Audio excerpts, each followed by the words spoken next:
Now, this chapter 31, this narrative is tricky. Yahweh said to Moses, "Avenge the people of Israel on the Midianites. Afterward you shall be gathered to your people." Moses has so much to do before he dies. And Moses said to the people, every day he's going to die, but something else is going to be done. Moses said to the people, "Arm men from among you for war, that they may go against Midian." Now, this is the business about some sort of orgiastic rites that had taken place. The Midianites lived down there, but they must have been on the road and encountered Israel, because they certainly weren't living there. And this has gotten all mixed together with the Balaam story. Remember that? Balaam and the Moabites and the Midianites have gotten all mixed together in this story. "Arm men from among you for the war, that you may go against Midian to execute Yahweh's vengeance on Midian. You shall send 1,000 from each, or a military, a clan levy, from each of the tribes of Israel to the war." So there were provided out of the clans of Israel a clan from each tribe, 12 clans armed for war. That's how you could read it. "And Moses sent them to the war, 1,000 from each tribe, together with Phinehas the son of Eleazar the priest, with the vessels of the sanctuary, the trumpets for the alarm in his hand," the trumpets of Numbers 10. What's striking here is what's missing. And you should have picked up on it right away if you're reading thoughtfully. What? The ark? No. Joshua. There's no mention of Joshua. Probably because Moses is displeased at the result of this campaign. And if they had put Joshua in here, it would look like Joshua's first act after being installed as Moses' successor was to screw up. This would not be the way theologically to begin, right? So if Joshua is present, there's no mention of it here. And so the blame is left to Phinehas. They warred against Midian as Yahweh commanded Moses, and slew every male. So far, so good. They slew the kings of Midian with the rest of their slain: Evi, Rechem, Zor, Hur, Reba, and the 5 kings of Midian. And the people of Israel took captive the women of Midian and their little ones. You'll notice that I read that, and it follows as a single sentence. But what had to be inserted? Remember, they have run together the story of the Midianites with the story of the Baal of Peor. Therefore, who did they have to mention? Balaam, who wasn't involved with the Midianites, as far as we know at all from the Balaam book. Balaam's exclusive relationship was to the Moabites. Well, this is editorial license here. We've seen that a number of times. And they also, it's almost an afterthought. And they also, it's like in Genesis 1 where it says he made the stars also. They also slew Balaam the son of Beor with the sword. The people of Israel took captive the women of Midian and their little ones, and took as booty all their cattle and their flocks and their goods, all their cities, we might say camps, in the places where they dwelt, all their encampments they burned with fire. And they took all the spoil. I'm not sure that there were any cities in Transjordan at this time, except for a couple. Maybe Heshbon was a city. Took all their spoil and all the booty, both of man and beast. They brought the captives and the booty and the spoil to Moses and to Eleazar the priest, and to the congregation of the people of Israel at the camp on the plains of Moab by the Jordan at Jericho.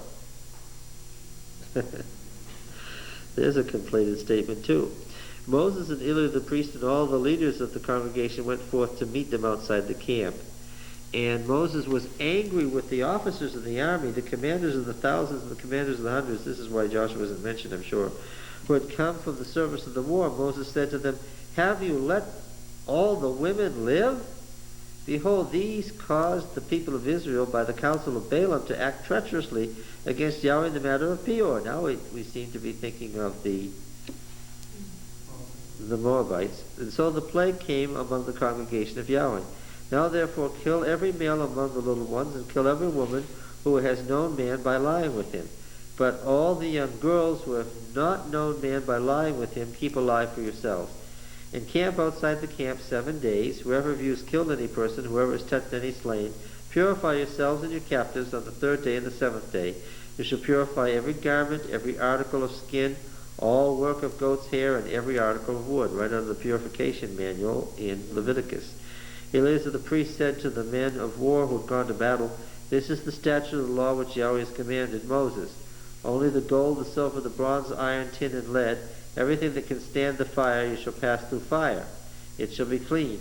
Nevertheless, it shall also be purified with the water of impurity." That's the grinding up of the animal. Remember, we put the ashes in the water. "And whatever cannot stand the fire, you shall pass through the water. You must wash your clothes on the 7th day and be clean afterward come into the camp." And Yahweh said to Moses, "Take the count of the booty that was taken, both man and beast, you and Eleazar the priest, the heads of the fathers' houses of the congregation, and divide the booty into 2 parts between the warriors who went out to battle and the congregation. And the levy for Yahweh, a tribute from the men of war who went out to battle, 1 out of 500 of the persons and of the oxen, the asses, and the flocks. Take it from their half and give it to Eleazar the priest as an offering to Yahweh. And from the people of Israel's half you shall take 1 drawn out of every 50." Okay? Which is 10 times more. "Of the persons, oxen, asses, and flocks of all the cattle, and give them to the Levites who have charge of the tabernacle of Yahweh." And Moses and Eleazar the priest did as Yahweh commanded Moses. Now the booty remaining of the spoil of the men of war was 675,000 sheep. Now that's a lot of sheep. Gives you some idea of how they confused the numbers. 675,000 sheep. I don't think there are that many sheep in all of Montana. Anyway, there was a lot of animals and women. And the portion, that's how it puts it together here, of those who had gone out to war was in number 337,500 sheep, something, and so forth. So then they tally how many had to be given to the Lord and so forth. Let's see. And then verse 42, the people of Israel's half, and so forth. Verse 48, then the officers who were over the thousands of the army, and the captains of the thousands, and the captains of the hundreds came near to Moses and said, "Your servants have counted the men of war who are under our command, and there's not a man missing from us. We have brought Yahweh's offering, what each man found, articles of gold, armlets and bracelets, signet rings, earrings, and beads, to make atonement for ourselves before Yahweh." It's not the only place where where a non-blood offering makes atonement. And Moses and Eleazar the priest received from them the gold, all the wrought articles, all the gold of the offering that they offered to Yahweh. From the commanders of thousands, hundreds, was 16,750 shekels. Again, it's obviously conflated. Moses and Eleazar the priest received the gold from the commanders of thousands, hundreds, and brought it to the tent of meeting as a memorial. What happens next? Actually, that's what Moses was told to do. Now the Reuben, Gad. Later on, we find out that half the tribe of Manasseh is also involved. These tribes fronted up against each other on this side of the sanctuary, right?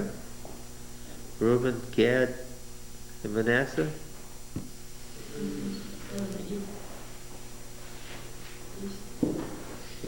Is that right?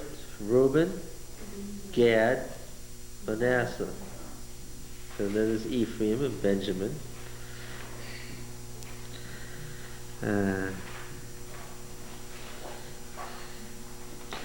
The sons of Reuben and the sons of Gad had a very great multitude of cattle, and they saw the land of...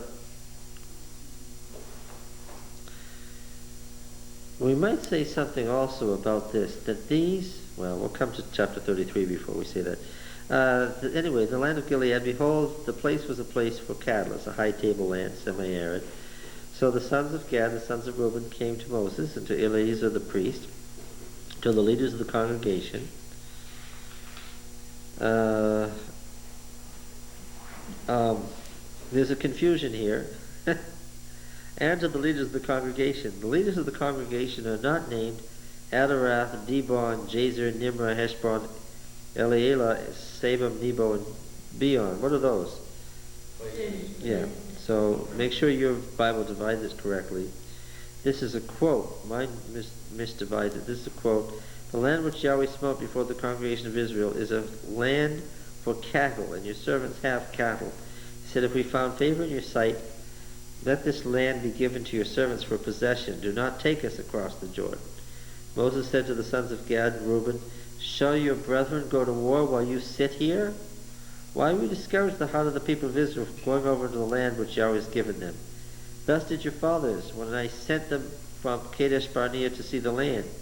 For when they went up to the valley of Eshcol, which is what one of the two stories says they did, and saw the land, they discouraged the heart of the people of Israel from going into the land which Yahweh had given them. And Yahweh's anger was kindled on that day, and he swore, saying, surely none of the men who came out of Egypt from 20 years old and upward shall see the land which I swore to give to Abraham, Isaac, and Jacob, because they have not wholly followed me, none except Caleb the son of Jephunneh the Kenizzite. This information is offered elsewhere, and is going to be discussed again in both Joshua and Judges. Caleb was not a Hebrew. That's not true. Caleb was not a descendant of Abraham. He was a Hebrew in the technical sense, because what did Hebrew mean? It meant marauder. Right? Warrior. That's why Abraham the Hebrew. Right? The Hebrews that the Amarna letters keep complaining to the Pharaoh about are invaders. That's why they have the name Hebrews. At any rate, Caleb was from one of the Midianite tribes. Caleb was from one of the Midianite tribes. He was a Midianite, not a descendant of Abraham. Well, that's not... I'm really screwing this up.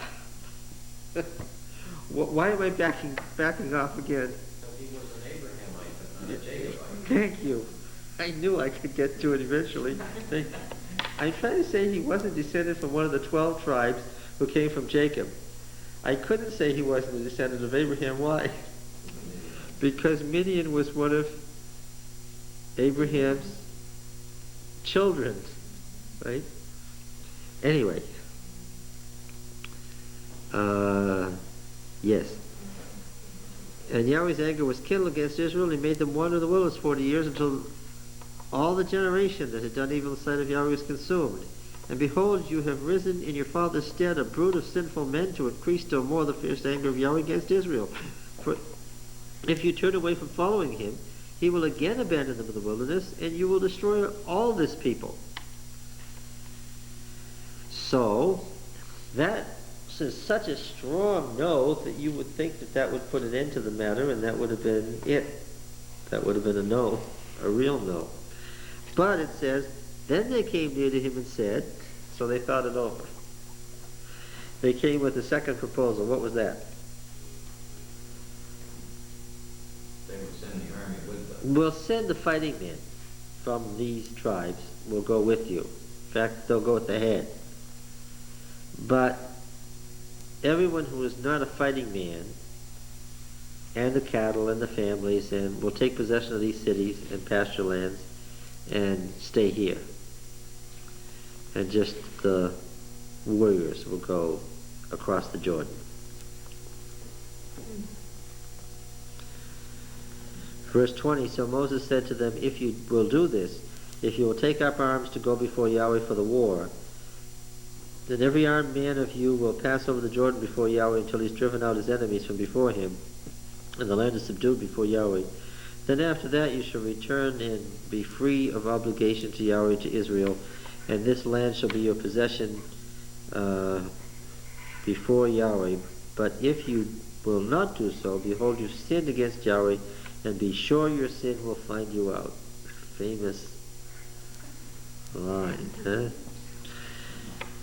Build your cities, or rebuild your cities, actually is what it means, because they just conquered these cities. Rebuild your cities for your little ones and folds for your sheep, and do what you promised. And the sons of Gad, Reuben, said to Moses, Your servants will do as my Lord commands. Our little ones, wives, flocks, cattle shall remain there in the cities of Gilead. But your servants will pass over, every man who is armed for war, before Yahweh, to battle as my Lord orders. So Moses gave command concerning them to Eleazar the priest and to Joshua the son of Nun, and to the heads of the fathers' houses of the tribes of the people of Israel. And Moses said to them, If the sons of Gad and the sons of Reuben, every man who is armed to battle before Yahweh, will pass with you over the Jordan, and the land shall be subdued before you, then you shall give them the land of Gilead for possession. But if they will not pass over with you armed, they shall have possession among you in the land of Canaan. And the sons of Gad and the sons of Reuben answered, As Yahweh has said to your servants, so we will do. We will pass over armed before Yahweh into the land of Canaan, and the possession of our inheritance shall remain with us beyond the Jordan. And Moses gave to them the sons of Gad and the sons of Reuben, and to the half-tribe of Manasseh, which just sort of wanders into the narrative without warning, the son of Joseph. It's very odd.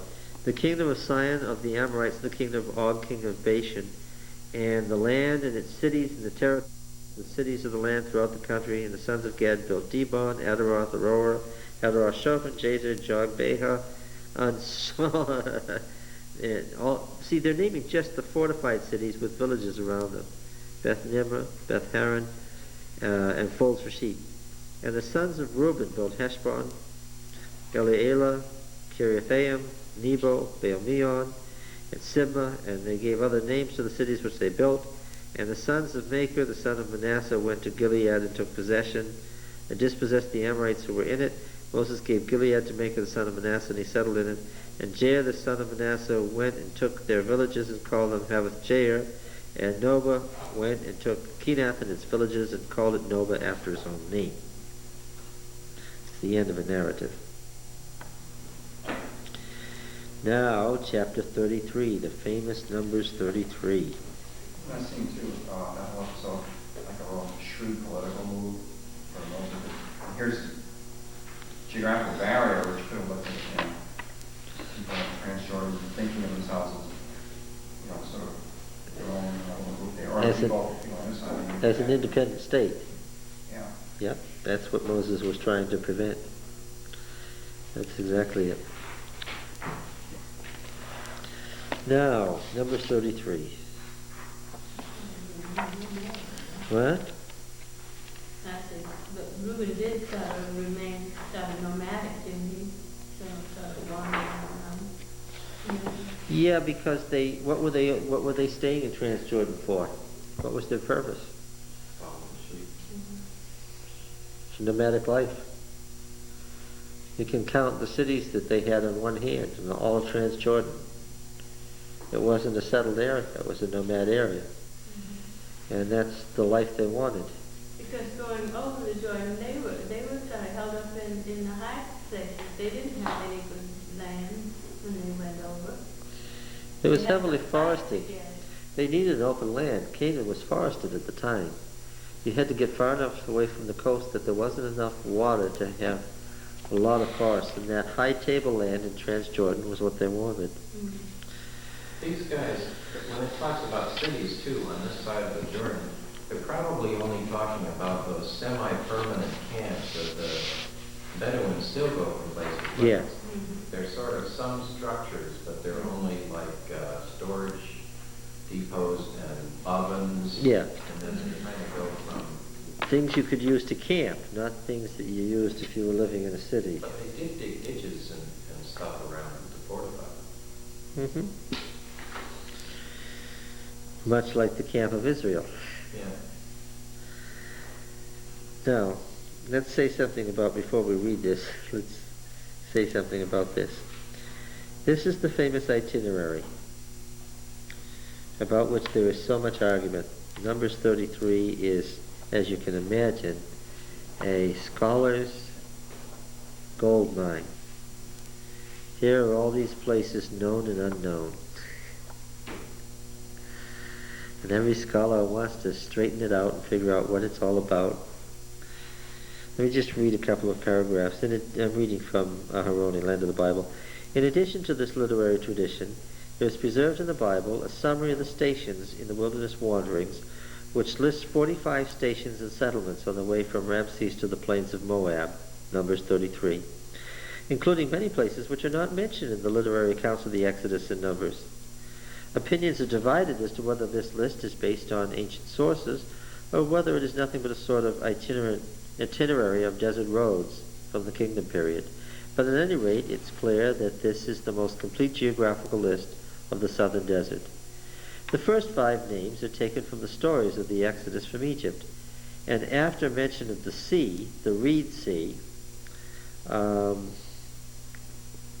pass 3 stations, you come to the Reed Sea. There is a series of 25 stations on the desert roads to Kadesh Barnea, among which the stations from the literary accounts also appear. At the end of the list, there are 10 more stations from Kadesh Barnea to the plains of Moab. In the large middle section containing the 25 stations between the sea and Etzion Geber, it is impossible to identify even one with certainty, and the accepted identifications are made mainly on the basis of a hypothetical line of march. Some scholars assume that all of these stations are to be found in the southern Negev, just the southern desert of Palestine, in proximity to Kadesh Barnea, because of the central place which that oasis holds in the wilderness period, and in the light of the first stations listed in the Exodus story, which point in the same direction. When they went out of Egypt, they went to Baal Zaphon and so forth. They were on the road that goes right up from Gaza, across the Gaza Strip, and you just cross the southern desert, you're in Kadesh Barnea. Well, but of course then you'd have to get that unified somehow with all these other stations. He writes, in conformity with this, these scholars seek Mount Sinai in the same region and have suggested Jebel Khalel about 22 miles west of Kadesh Barnea. Against this, there are weighty considerations which tend to support the assumption that these stations were in a wider area extending even to the southern part of the Sinai Peninsula, where Mount Sinai should also be located. These are the main arguments. 1. Not one of these stations appears again in the Bible. So if these were places around the southern desert of Judah, where Judah and Simeon were, what would you expect? Yeah, as you go on through the Old Testament, you'd run into these place names again. So he's making a very serious point here that they never appear again, either in various stories or in geographical lists. This applies as well to the large Negev list of King Shishak, where it was permissible to expect the presence of part of these names if they were located in the Negev. Number 2. Mount Sinai is known by 2 synonymous designations, Mount Horeb and Mount Paran, and with reference to them it is clear from the Bible that they are located in the southern Sinai. Mount Horeb is far from Kadesh Barnea. Okay? Deuteronomy 1, 2, and 19, and 1 Kings 19:8. And Paran is evidently the general name for the southern deserts today called the Sinai Peninsula. The wilderness of Paran does not appear in the list under discussion, in which other portions of the wilderness are listed, apparently because there was no place for such a general name in such a detailed list. It is not compulsory to seek Mount Paran in the vicinity of Kadesh Barnea, because the wilderness of Zin, in which Kadesh Barnea is located, is part of that great expanse known as the wilderness of Paran. Elat, too, was on the border of the wilderness of Paran, according to Genesis 14:6. El Paran on the borders of the wilderness, that is, Elat, which borders on the Paran desert. In spite of the fact that the wilderness of Paran is not mentioned in the summary of Numbers 33, it does appear several times in the stories under discussion, in contrast to the wilderness of Sinai, which is referred to only in connection with events around Mount Sinai itself. The wilderness of Paran is also mentioned in connection with other events on the Sinai Peninsula. For instance, in the story of Hagar's flight with Ishmael, Genesis 21:21, in the escape of Hadad, king of Edom, from David, 1 Kings 11:18, and in David's fleeing from Saul, 1 Samuel 25:1. Paran also is mentioned in the verse summarizing the sphere of Moses' activities at the beginning of Deuteronomy 1:1. The main oasis in the south of the Sinai Peninsula, Pharan, evidently preserves the ancient name Paran. You remember that P is the same as what? Yeah. F. So Pharan is Paran. It's just the Arabic name for it. It is known from the Byzantine period and from Ptolemaios in the form of Paran, and a tell has been found there with remains from the Iron Age, about the 7th century BC, which continue up to the Arab period without any noticeable gap. Although the alternation of the names Sinai and Horeb raises a problem, it is clear that already in the biblical period they sought the mountain of God in the southern Sinai Peninsula among the lofty granite mountains in the vicinity of Pharan. Okay, well, that's interesting that it should have survived for so long. Now, point number 3. One of these station names of the 25 is apparently possible to identify. Jotbatha, the second station before Etzion Geber. There is a Taba 7 miles south of Eilat on the western shore of the Gulf of Aqaba. In other words, this is the Gulf of Aqaba right here. As you go down here, you will come to a place just 7 miles south that is this place. Now, the point he's making there is that if the only one you can identify is down here and not up there, which direction is the list leading? The list is leading south. Yeah. So it's headed toward the south, not over there. Okay. Now this is a big argument. So this is an important thing here. It is true that the identification of these stations in the Mount Sinai in the southern part of the Sinai Peninsula does seem at first glance to contradict the beginning of the journey from Egypt, which is in the northern Nile Delta on the road to Kadesh Barnea. They really got lost, didn't they? Well, they turned around and went, they were almost to the border of Canaan. They were almost in Gaza when they turned back and went south into the Sinai wilderness. Okay, now then, there's something else that is of some concern here, and I hate to bring it up, but I have to. And it's the summary of the station names in the last part of the list, the section from Kadesh Barnea to the plains of Moab. The summary, which was preserved in Numbers 33, denotes a line of stations and settlements on the main road from Kadesh Barnea to Edom and Moab, as far as the plains of Moab, which is one of the major branches of the King's Highway. Let's just look at what those names are. This is the last section now, when you found it. It begins in verse 41. They set out from Mount Hor and encamped in Zalmona. They set out from Zalmona and encamped in Punon. They set out from Punon and encamped in Oboth.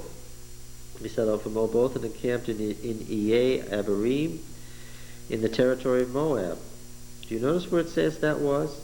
We know where it was because the ruins have been found. It's on the north side of the river Zered in the territory of Moab.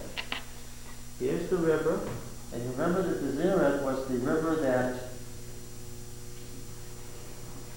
divided Edom from Moab. What's this one here? Arnon. This is the Arnon, this is Zered.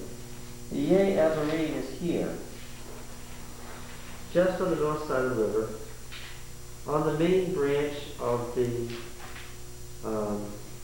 King's Highway. And then the next places that are mentioned as you go along here. And again, we're not making this up, it tells you that it was in the territory of Moab. They set out for Iyim and encamped in Dibon. Now, again, we know where Dibon is. It's just north of the Arnon. Okay, it's still there. Yeah. It's still there, so that helps. Okay.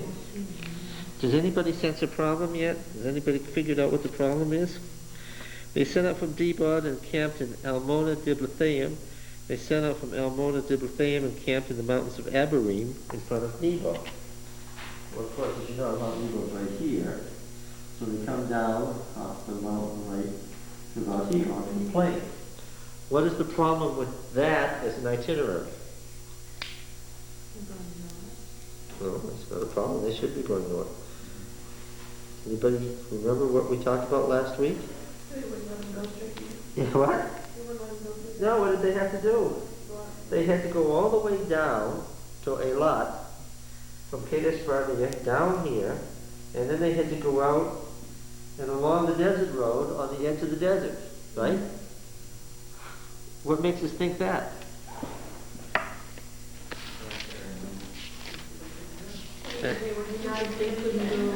Yes. Yes. Where does it say that?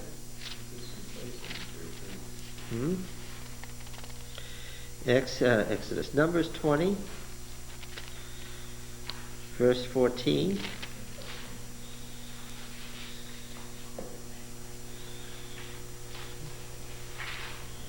Right, that's where they were told to go around Edom. And you remember that those stories had to do with the tradition of Moses' tent. They were Moshite stories. But the itinerary here doesn't have any such memory in it. What does it think? It thinks that Israel came north to Kadesh, and once they got there, what did they do? They went straight across the way of the Arabah. This is the way of the Arabah. The Arabah meaning the red, according to this. And went right up the King's Highway, right? Alright. Now, unfortunately, they did one or the other. You don't think they might have headed across over once they got past Edom? Well, but if they went across the way of the Arabah, and they crossed these places in Mount Hor in the territory of Edom, and they went up the highway, as it says they did, to Ea and Dibon, they were on a road. And it's the road that goes right through the heart of Edom. You think they could go down through Elam and up and over and then cut over after they were? I'll show you some pictures of this territory. Yeah, what's in there between those two roads? You would cut off. Range after range of mountains with drop-offs of 2,000 or 3,000 feet. Serious country to cover up.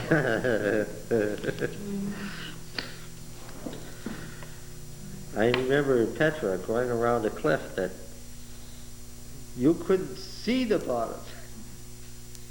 There just was no evidence that there was a bottom, just thin air. It's really a thrill. No, it's not. They followed those highways because those highways went through passes. There are, nevertheless, several caravan trails that do cross between those two roads. It's not something you would take 6,000 or 7,000 people over. I think that something else is possible. It's entirely possible that they sent their fighting force because they intended to attack the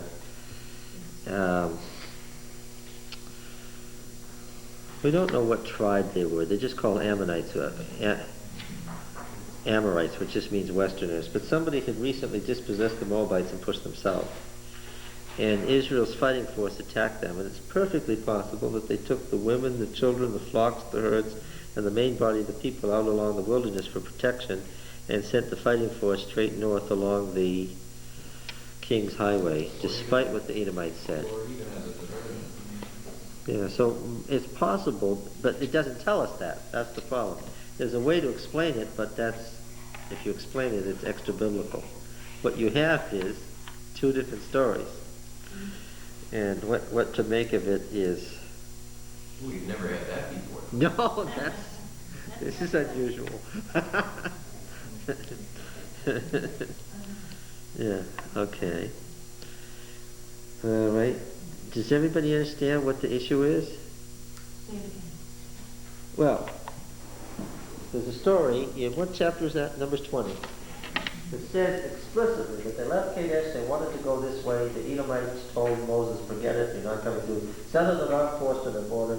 And so Israel went south. What's the name of this road? Yes.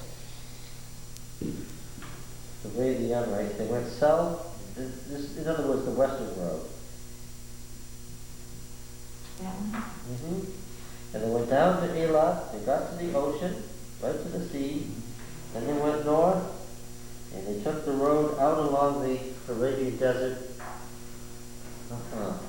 rather than be in the territory of Edom and Moab and Ammon. And this itinerary says that they did go straight across the way to the Arabah and went straight up the King's Highway straight to the heart of Edom and Moab. Okay.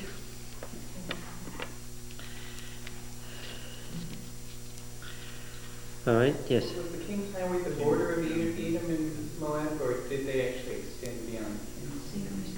No, they extended right out into the southern desert. Edom and Moab weren't settled territories at this time either. The archaeological evidence shows that they were mostly just wanderers, nomads themselves. Yeah. As I say, there's hardly any cities on this side that could be identified. That's why there are only 5 way stations between Kadesh Barnea and the plains of Moab. It's because there weren't any cities. Yeah.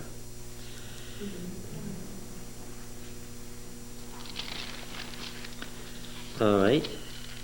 But it also explains, I mean, you could, especially if you sent this big mass of people slowly out over the fortress road, and at the same time the armed men went zipping up the King's Highway, the Edomites and Moabites might have been completely unprepared to deal with them, and might have been more than just a little apprehensive about trying to stop a gang of guys who were obviously intent on doing what they'd been asked not to do. Yes, especially if what you were watching was the main body of the people. Yeah. And you could see clearly that they were moving out into the desert and were going around your territory ever so slowly. The discovery that the armed force had passed through your territory would probably be something that you'd let pass, since they obviously weren't intending to settle in your territory. And actually, what Israel did was did the Moabites a big favor, because they dispossessed Sion and the Amorites, the Western marauders. We don't know who. Somebody from the desert who had recently dispossessed Moab north of the Arnon. Of course, Israel helped itself to that territory. But they weren't marauders, which would be a benefit to the Moabites. And that's why the territory north of the Arnon remained in contention between Moab and Israel for the next 500 years or so. Moab said, that's my territory. Israel said, but I conquered it.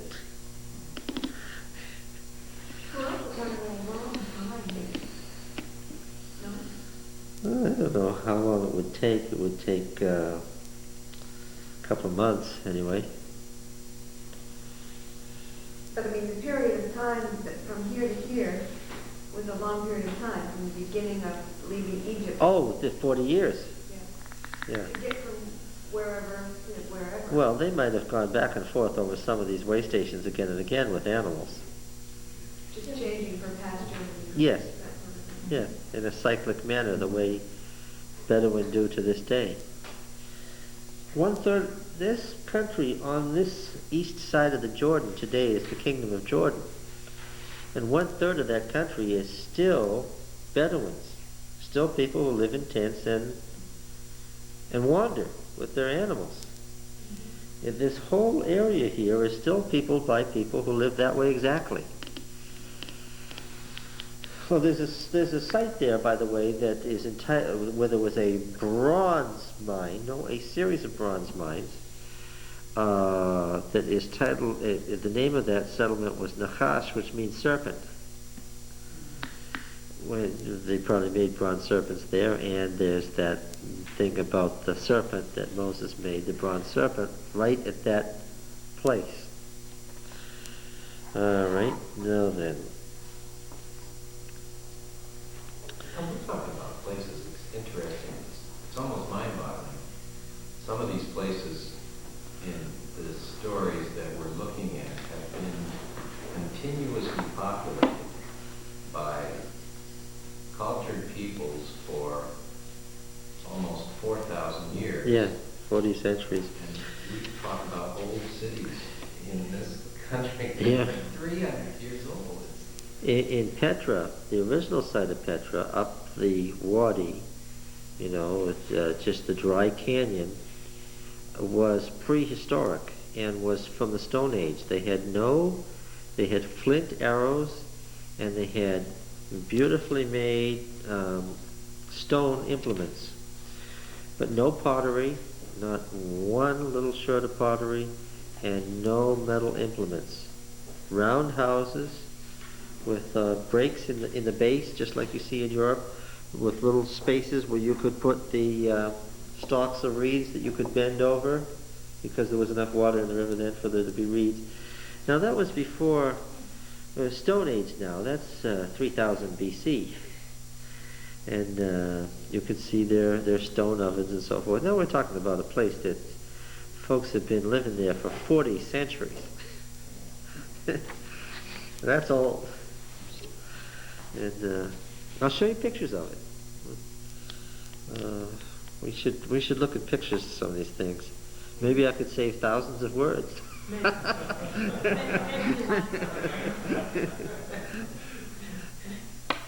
All right. January 11th, huh?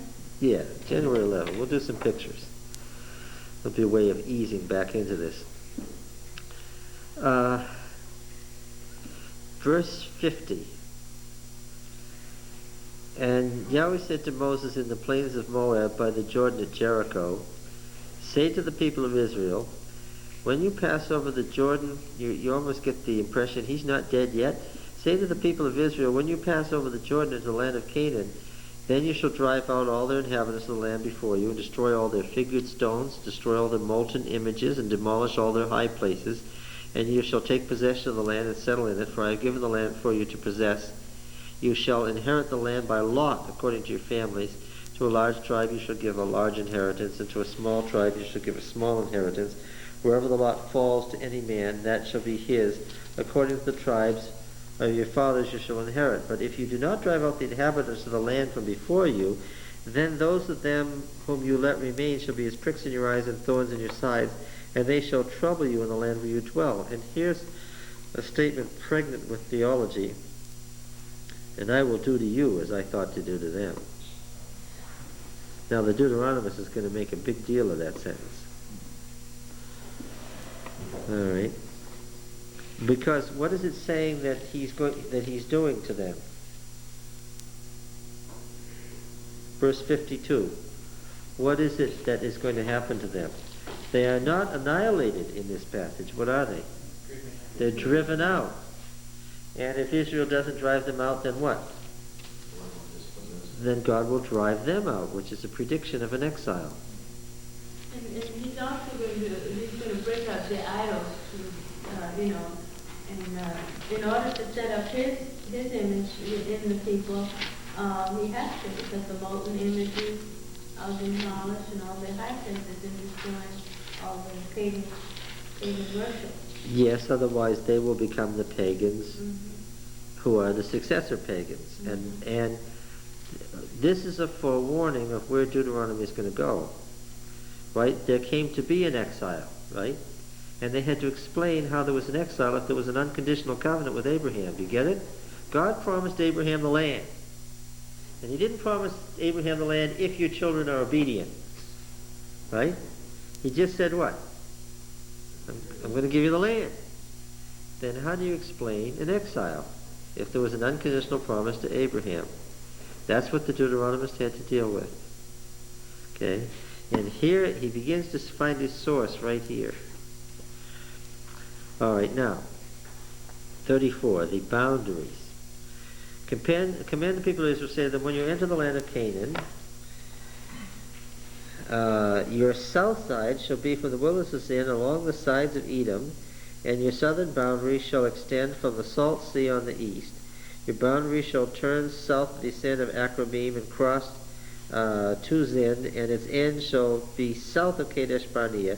Then it shall go on to Hazer Adar and pass along to Asmon, and the boundary shall turn from Asmon to the brook of Egypt, the easternmost, the Pelusian branch of the Nile River, and its termination shall be at the Mediterranean Sea. Okay. Now then, for the western boundary, for the whole length of it, you'll have the Mediterranean Sea coastline. Your northern boundary will be from the Mediterranean Sea across to the northern Mount Hor. From Mount Hor, you shall mark, that's in the area of Mount Hermon, at the entrance of Hamath, at the valley between the Lebanon and Anti-Lebanon mountains in southern Lebanon today. And its the end of its boundary shall be at Zedad. Then the boundary shall extend to Ziphron, and its end shall be at Hazer Enan. This shall be a northern boundary. The eastern boundary from Hazer Enan to Shapham, the boundary shall go down from Shapham to Riblah, on the east side of Ayin, and the boundary shall go down and reach to the shoulder of the Sea of Kinnereth, that is the heights of Golan, the Golan Heights, on the east, and the boundary shall go down to the Jordan, and its end shall be in the Salt Sea. This shall be your land with its boundaries. Okay, what's interesting here is that it includes all of Palestine, including southern Lebanon and Syria. It includes southern Lebanon, I mean the southern half of Lebanon. I don't mean a little piece of Lebanon, I mean the southern half of Lebanon, and the country that is now Syria. And about it goes way out, it mushrooms way out around Syria, Damascus, comes back around the heights of Golan and meets the Jordan River and goes down the Jordan Valley, excluding what is now the Kingdom of Jordan, excluding the territory of Moab, Ammon, Edom, and the territory that was settled by Reuben, Gad, and half the tribe of Manasseh, as not part of the covenant land. That's very interesting. It is also why every time the Prime Minister of Israel says Greater Judea and Samaria, it sets off chaos in the Middle East. Why? Because the Egyptians aren't dumb. They see that includes all the northern Sinai Peninsula, all of Gaza, to the Nile. The Syrians aren't dumb. They see that that includes what? Half of Lebanon and all of Syria. So every time the Prime Minister of Israel says that all that we want is Greater Judea and Samaria, what does he say? Yes, that's right. It's not the king of Jordan who goes crazy, but it's the Syrians and the Egyptians who go crazy. Is it any surprise that the Syrians go crazy every time they hear this? Right? Because they know that it's the stated position of Israel that they're going to expand and eat up Lebanon and Syria. And what intention do the Syrians have to do with that? Not to come to our land. We'll go out to fight you. Well, it was really bad news when they captured the Golan Heights, because that was the first piece of Syria that they ate up. And then they expanded the northern border to include this demilitarized district between Israel and Lebanon, which was just 40 more miles of... When you say, we're going to guard this demilitarized zone so that we don't have Palestinians coming from Lebanon to kill our people, we're going to guard it and have our army there. Is it a demilitarized zone? Well, and whose territory is it if your army is running around in it? That's really why the Syrians won't let go of Lebanon. because they're afraid if they let go of Lebanon, Lebanon with all its interior problems will break apart, and what? And Israel will run its army right back there and take it over again. It's not like Israel couldn't do that anyway. If they weren't restrained internationally, they would probably have done that during the last war. They had the door open to Damascus. They could have gone all the way there. It was a matter of 8 hours from those armored spearheads in the Golan Heights, and there were no Syrians between them and Damascus. They could have made the trip then. Except that the good Jewish Secretary of State of the United States said what? You do this and what? You do this and see how well you get along without ever seeing another American dollar or another American piece of military equipment. Yes, so now look, this happens to be the empire of David and Solomon. It also has, and we have this whole cycle about Balak and Balaam that was inserted. This is a whole story, a whole little book. This is a little book, an interesting little book about this man Balaam. And it has a beginning, a middle, an end, and a theology and a moral. But because it happened in Moab, what has someone later done with it? Inserted it into the book of Numbers without regard for the original plan of the book of Numbers.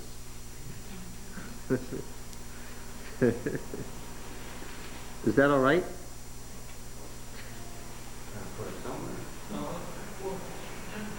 Yes.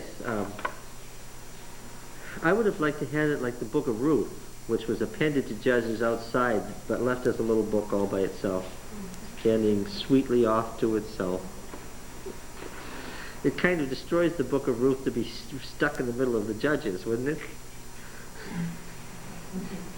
Yeah. It's so nice. The Judges is so rotten.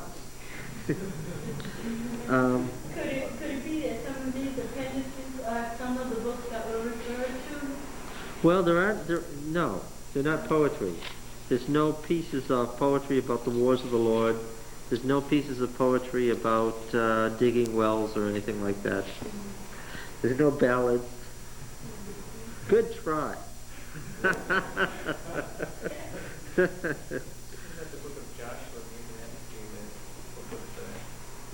The book of the wars of the Lord?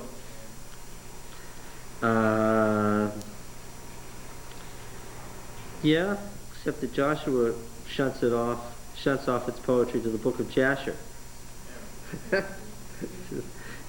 It gets its poetry from the book of Jasher. And we don't know that that's a different book or what. But anyway, it's got its extra biblical thing there too. All right. So we come to a natural conclusion. Now, of course, following our policy, we won't let Balaam slide. We'll read the book of Balaam all the way through, and we'll read about Zelophehad's daughters, and we'll even read Numbers 33. Now, this chapter 31, this narrative is tricky. Yahweh said to Moses, "Avenge the people of Israel on the Midianites. Afterward you shall be gathered to your people." Moses has so much to do before he dies. And Moses said to the people, every day he's going to die, but something else has got to be done. Moses said to the people, "Arm men from among you for war, that they may go against Midian." Now, this is the business about some sort of orgiastic rites that had taken place. The Midianites lived down there, but they must have been on the road and encountered Israel, because they certainly weren't living there. And this has gotten all mixed together with the Balaam story. Remember that? Balaam and the Moabites and the Midianites have gotten all mixed together in this story. "Arm men from among you for the war, that you may go against Midian to execute Yahweh's vengeance on Midian. You shall send 1,000 from each or military, a clan levy, from each of the tribes of Israel to the war." So there were provided out of the clans of Israel a clan from each tribe, 12 clans armed for war. That's how you could read it. "And Moses sent them to the war, 1,000 from each tribe, together with Phinehas the son of Eleazar the priest, with the vessels of the sanctuary and the trumpets for the alarm in his hand," the trumpets of Numbers 10. What's striking here is what's missing. And you should have picked up on it right away if you're reading thoughtfully. What? The ark? No. Joshua. There's no mention of Joshua. Probably because Moses is displeased at the result of this campaign. And if they had put Joshua in here, it would look like Joshua's first act after being installed as Moses' successor was to screw up. This would not be the way theologically to begin, right? So if Joshua is present, there's no mention of it here. And so the blame is left to Phinehas. They warred against Midian as Yahweh commanded Moses and slew every male. So far, so good. They slew the kings of Midian with the rest of their slain, Evi, Rechem, Zor, Hor, Reba, and the 5 kings of Midian. And the people of Israel took captive the women of Midian and their little ones. You'll notice that I read that and it follows as a single sentence. But what had to be inserted? Remember, they have run together the story of the Midianites with the story of the Baal of Peor. Therefore, who did they have to mention? Balaam, who wasn't involved with the Midianites, as far as we know at all from the Balaam book. Balaam's exclusive relationship was to the Moabites. Remember the Balaam oracle? He was going to curse them by the Baal of Peor, right? And what happened every time he tried to curse them? Yeah, it came out a blessing. And so finally the Moabite king screamed at him, what? Don't what? Don't curse them at all or bless them at all. Just be quiet. Because every time that he opened his mouth to curse them, another blessing came out, right? Now, there was a comment about that made. Let's see if we can find that.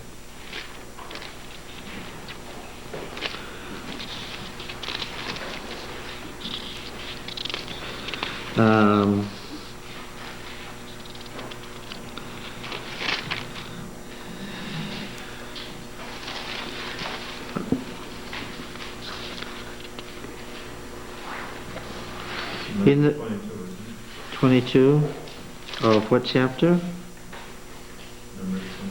Numbers 22, yes. Now that's where it begins. But what was his explanation when the king asked him, why did you bless them instead of cursing them? Yes. It's in this second blessing. And this is the answer to the king, because the king is so furious with Balaam for blessing Israel instead of cursing them. And it's chapter 23 and verse 18. Balaam took up his discourse and said, Rise, Balak, and hear, hearken to me, O son of Zippor. Who is he speaking to? He is speaking to the king of Moab who has hired him. And the king the king is very upset. Read chapter 23 verse 11 just above. And Balak said to Balaam, What have you done to me? I took you to curse my enemies, and behold, you've done nothing but bless them. And he answered, Must I not take heed to speak what Yahweh puts in my mouth? And then Balak takes him to another place to bring about the curses, and this is what he says. And he's speaking to the king as a defense for having blessed them. Rise, Balak, and hear, hearken to me, O son of Zippor. There's a perfect parallel couplet. Rise, hearken, Balak, son of Zippor. Okay. God is not man that he should lie, or a son of man that he should repent. Has he not said, and will he not do it? Or has he spoken, and will he not fulfill it? Behold, I received a command to bless. He has blessed. I cannot revoke it. He has not beheld misfortune in Jacob, nor has he seen trouble in Israel.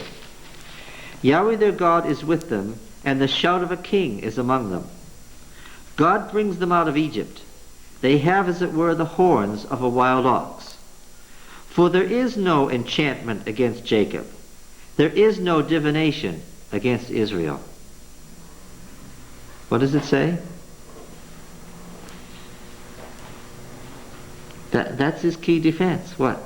There's no sorcery or divination. There's no enchantment against Jacob, no divination against Israel.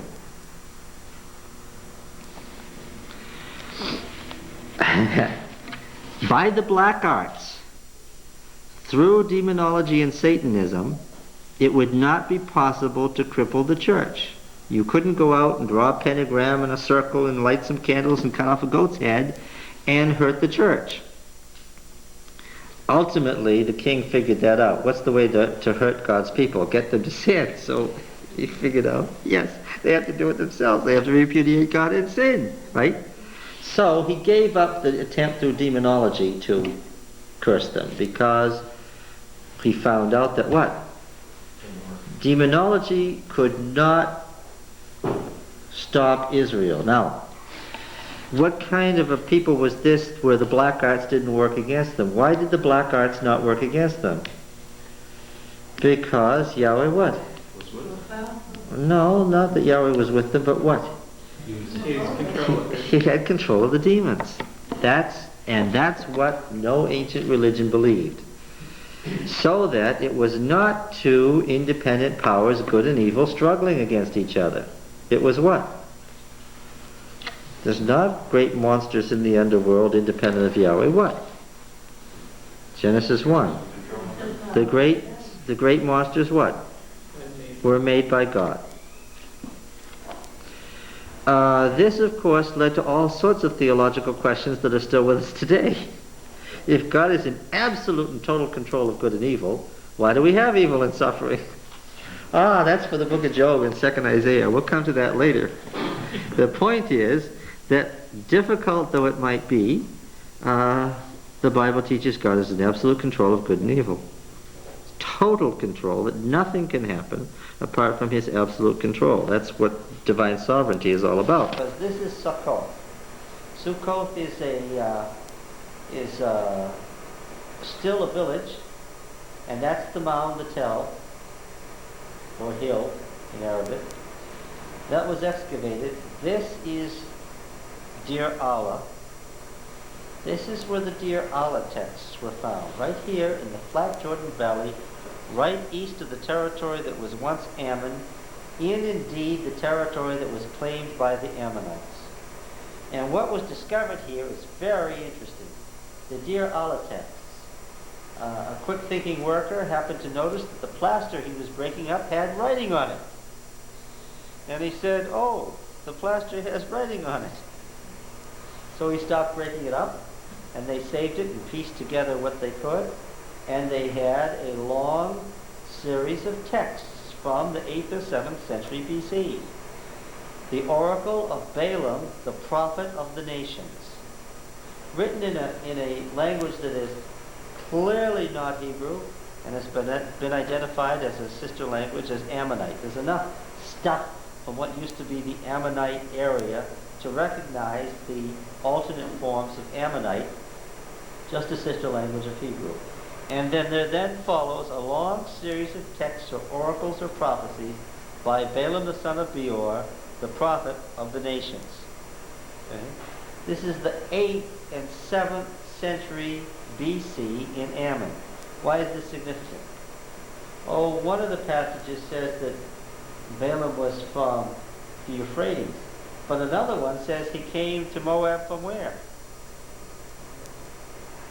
If you go back and you look carefully at the text in Numbers, it says that Balaam came to Moab from Ammon.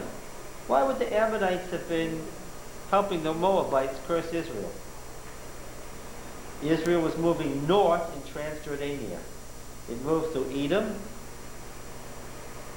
and now it was on the borders of Moab, and where was it going to head next? To Ammon.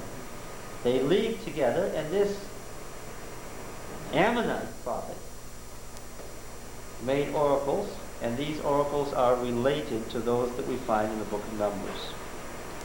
The Deir Alla text. You can find in the Biblical Archaeologist 1990, I think, the whole translation of the Deir Alla text. You can read the whole oracles of Balaam that were found here in what was probably Balaam's home city, Sukkot.